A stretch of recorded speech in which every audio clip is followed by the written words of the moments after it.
The Old West, an era characterized by lawlessness and grit, housed numerous legendary figures, but few held the stature and reputation of Wyatt Earp. In the words of his contemporaries, such as the famed lawman Bat Masterson, Earp was hailed as one of the bravest and most indomitable figures of the time. In this video, we will delve into the perspective of Bat Masterson as he speaks about the remarkable courage and influence of Wyatt Earp in the annals of the Old West.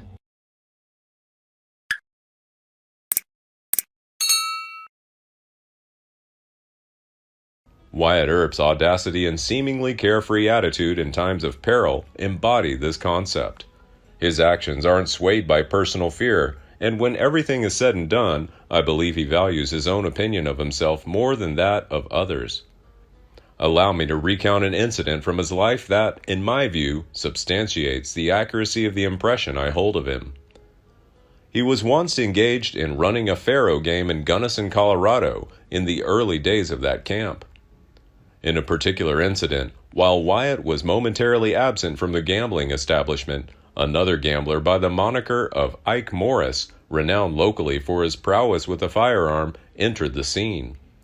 Ike Morris, who also ran a faro game in a different establishment, went into Wyatt's game and put down a roll of bills on one of the cards and told the dealer to turn. The dealer did as he was told, and after making a turn or two, won the bet, reached out on the layout, picked up the roll of bills, and deposited them in the money drawer. Swiftly, he made a kick and requested the return of his money, vehemently asserting that the cards had been tampered with. Facing this dispute, the dealer, a mere employee, explained his inability to return the money, suggesting that Morris wait for Wyatt Earp's return. Being the owner of the game, Wyatt could potentially address the matter. In due course, Wyatt reappeared, finding Morris ready to recount the disagreement and, in the process, reclaim the funds he had initially wagered and lost. Wyatt told him to wait a minute, and he would speak to the dealer about it. He approached the dealer and inquired about the situation involving Morris. The dealer clarified the circumstances, assuring Wyatt that the cards was nothing wrong, and Morris had lost his money fairly and squarely. As the incident unfolded, the gambling establishment drawing a crowd curious to witness any potential conflict between Morris and Earp. Wyatt approached Morris, informing him that the dealer had confessed to cheating him out of his money and that he felt very much like returning it. But said Wyatt, "You are looked upon in this part of the country as a bad man, and if I were to give you back your money, you would say as soon as I left town that you made me do it, and for that reason, I will keep the money." Morris said no more about the matter and, after inviting Wyatt to have a cigar, returned to his own house and in a day or so left the camp. At the time, few men in the western frontier could outmatch Earp in a rugged brawl. I have a hunch that even at 61 years of age, he could put up a formidable struggle against a spirited young contender. In all likelihood, if Morris had been recognized as a peaceable resident, his plea for a refund would likely have been honored by Wyatt. Money didn't hold much allure for Earp. My relationship with Wyatt Earp dates back to the early 1870s, and I've watched him endure great trials. Arriving in Wichita, Kansas in 1872 at the age of around 24, he boasted a sturdy frame weighing approximately 160 pounds, all muscle.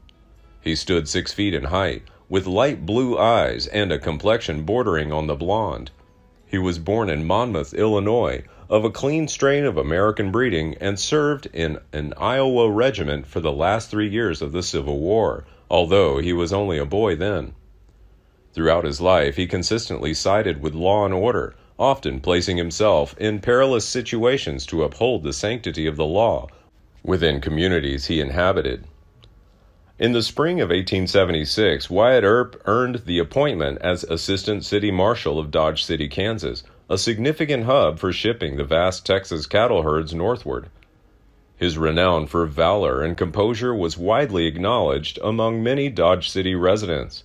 In fact, it was his reputation that secured for him the appointment of assistant city marshal. George Hoyt and other drunken cowboys shot their guns wildly around 3 a.m. on July 26, 1878, including 3 shots into Dodge City's Comique Theater. Fortunately, no one was injured. Assistant Marshal Wyatt and I responded, along with several citizens, and opened fire with their pistols at the fleeing horsemen. The riders crossed the Arkansas River Bridge south of town, but Hoyt fell from his horse, wounded in the arm. Wyatt fired a fatal shot that killed him that day.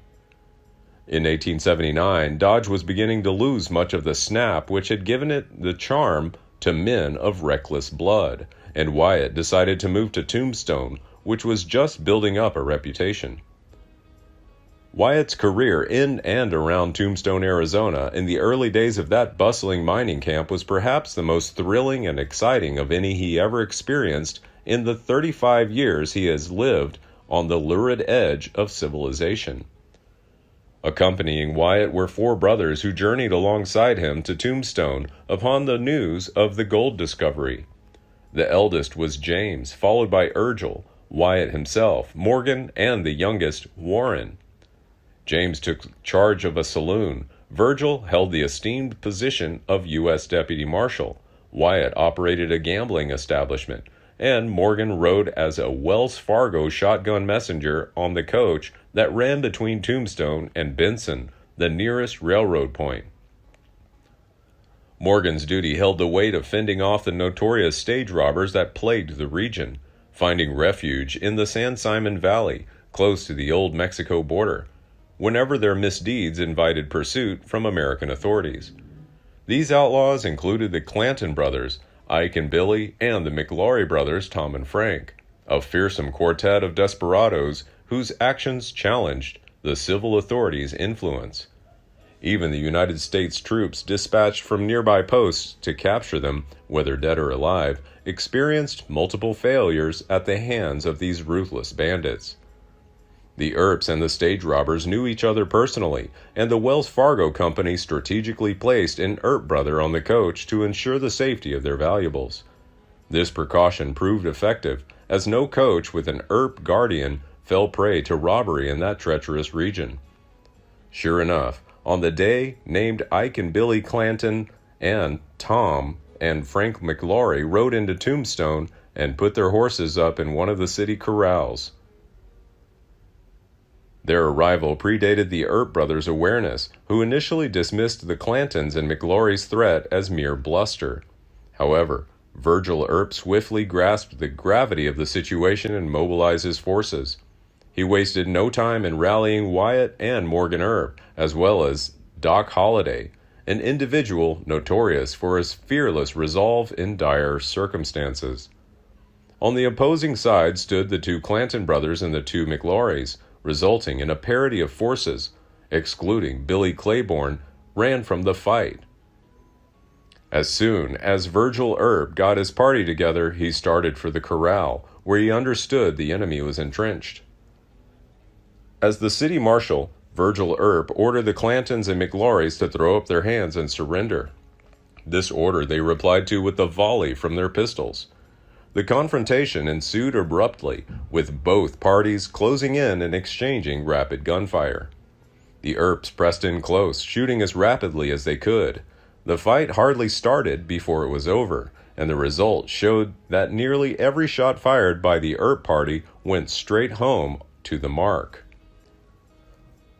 Once the battle's acrid smoke dissipated, allowing a clear assessment, the casualties became evident. That the 2 McLaurys and Billy Clanton lay dead. Each had succumbed to less than a dozen bullets, meeting their end on the spot. Among the marshal's ranks, Morgan Earp sustained a solitary injury, a superficial wound grazing his arm. Ike Clanton made his escape, but in doing so, stamped himself as a coward of the first magnitude. In an act of utter submission, he abandoned his weapons, raised his hands in surrender, and hastened to Wyatt Earp, pleading for his life.